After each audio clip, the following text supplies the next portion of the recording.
Well, hello everybody. Today I'm showing you my Nintendo 64 game collection, but I figured I'd start by showing you the OG system that I got for Christmas back in 1996. So, still in pretty much great shape, but nevertheless, let's get into the video games. All right, so first one up, we've got All-Star Baseball 99. We've got Larry Walker on there. It was a really great game. I loved playing the home run contest on here, home run derby. Lots of time spent playing this game, even though I wasn't that big of a sports fan. But yeah, really good game. Next is Blast Core, and as you can see right there, it's got a Blockbuster Video sticker on there, so this was a rental game. So I probably bought this for, I don't know, 20 bucks or whatever when they were clearing out all their Nintendo 64 games. Blast Core is one of those hidden gem games that you don't really think about. You see it from a distance and you're like, what? I don't really care. But it's just one of those games where once you think you beat it, there's something else. It really caught me by surprise my first run through this game. Oh yeah, one of the first games I got for the system. Cruisin' USA got this for Christmas 1996. And yeah, it's a classic game. It's kind of a censored version of the arcade game, which was kind of a letdown, but still plenty of time spent playing this game. Next up is Excite Bike. I originally bought this to play the original NES version, which they pack into this game. I played a little bit of the actual game, which, it was fine. Here we go. Extreme G. Me and my brother got this for Christmas in 1997. I'll listen to the original soundtrack of this game, and yeah, it keeps me moving. It's a really fun, futuristic combat racing game. Next up, we've got Fighting Force 64, which I remember playing at a buddy's house, and yeah, it's just basically a brawler. You go through levels beating up bad guys, and one of the cooler things about this game is that you could beat up soda machines and cans will fly out and you could drink it to build your life back up. Yeah, it kind of reminds me of like the generic version of the Die Hard arcade game, which is really awesome. I think it's on the Sega Saturn, which I would love to get a Sega Saturn to play that one. These next couple games are absolute classics, and we are starting it off with the best game possibly of Nintendo 64's library, GoldenEye 007. 007 GoldenEye, however you want to call it. It's a staple. Every single person who owns a Nintendo 64 should have this in their library. It is the absolute perfect shooter game ever. This is still always going to be the greatest game ever.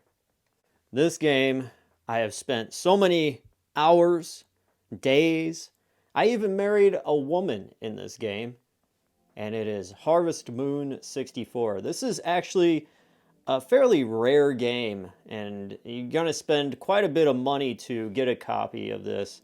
And, well, lo and behold, I found mine at Family Video when they were getting done and phasing out the Nintendo 64 games.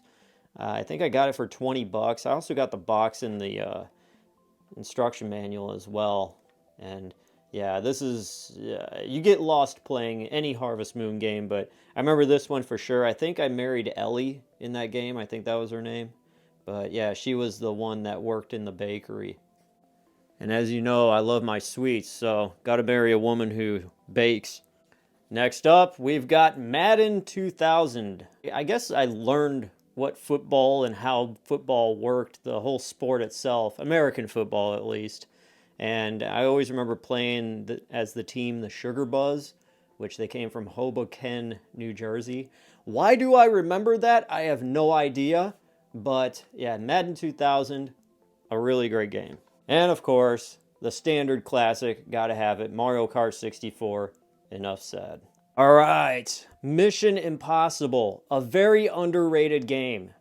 If you play this, it's gonna be very hard to figure out some ways of how to progress through the missions.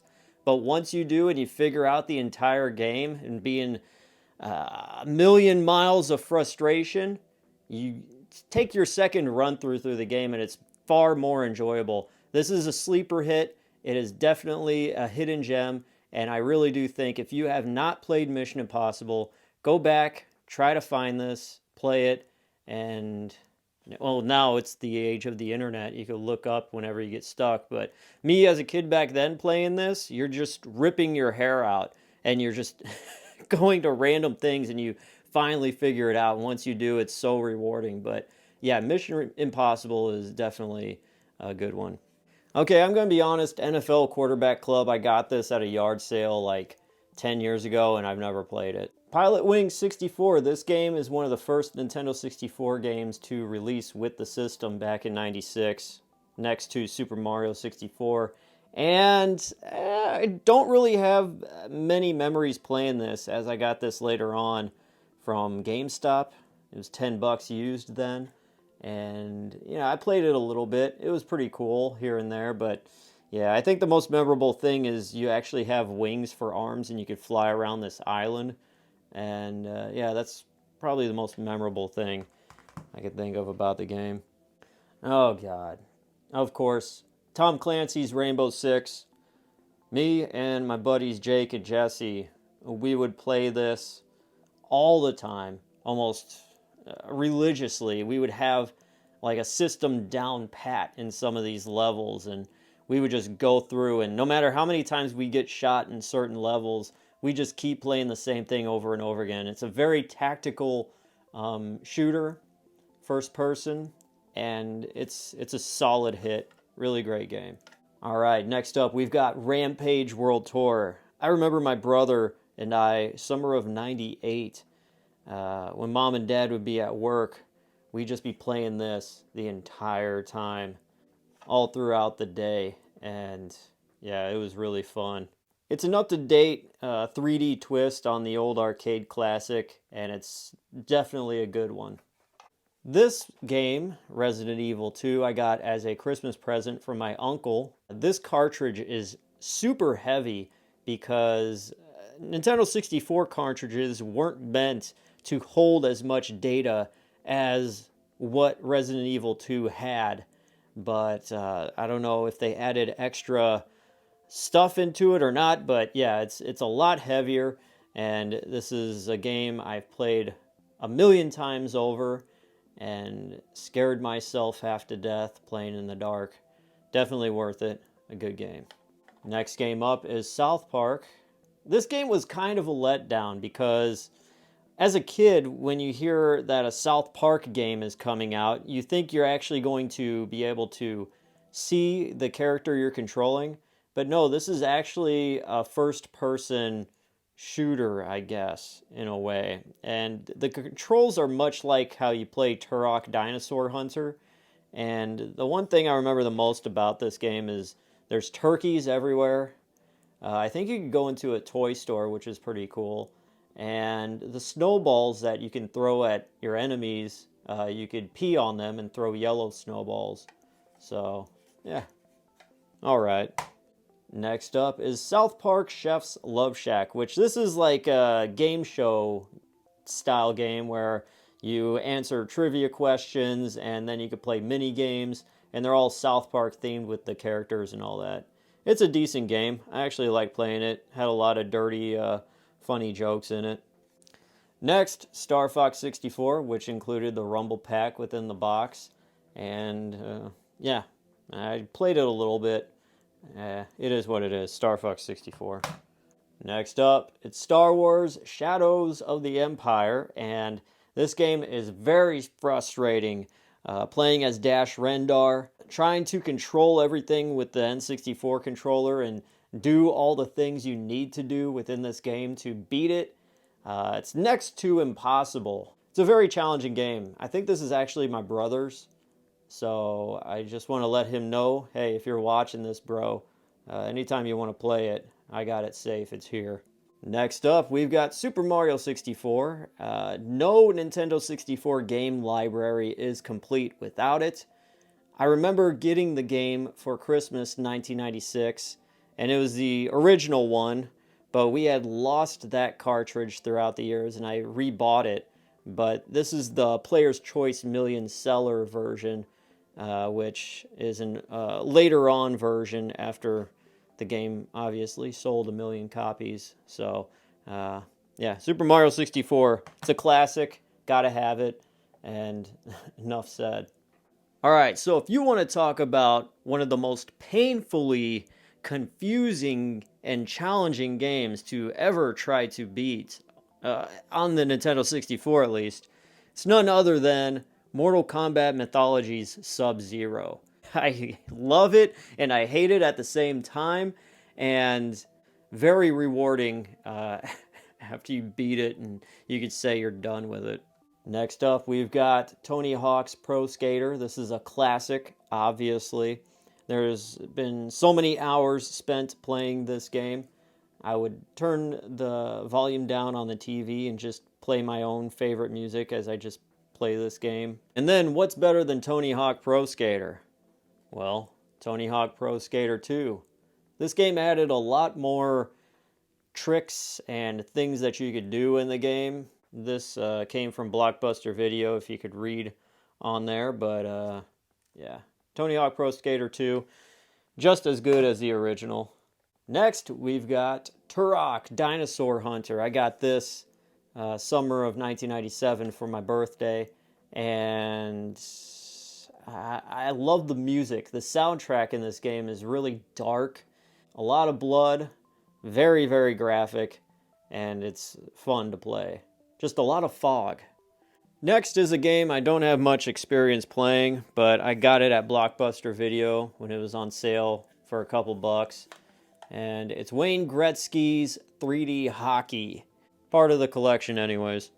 Alright, I just gotta tell you, this game is probably one of the top 5 favorite games of the Nintendo 64 in my book.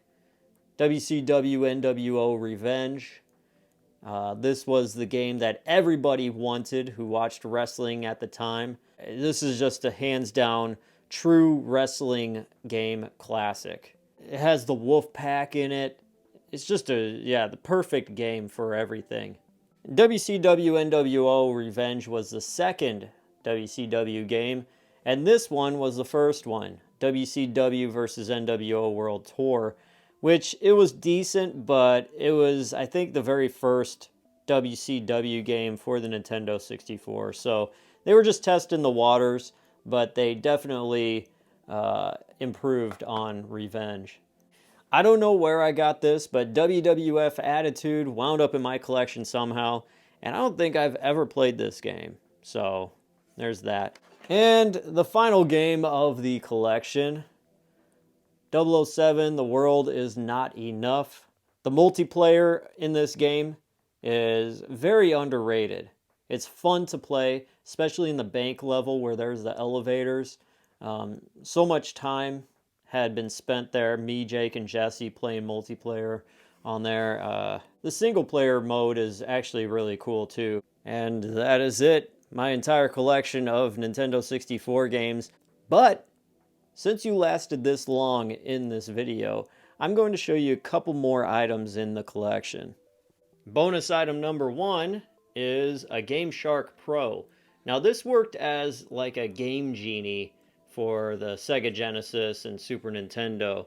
On here you could program cheat codes in the form of just like a line of code, and you could input it and you could find the codes online or whatever. And what you do, you'd then stack the game on top of here, then place it into the system. You turn on the system and then the Game Shark menu would pop up, and then you could choose which codes you'd want to use in the certain game that you're playing.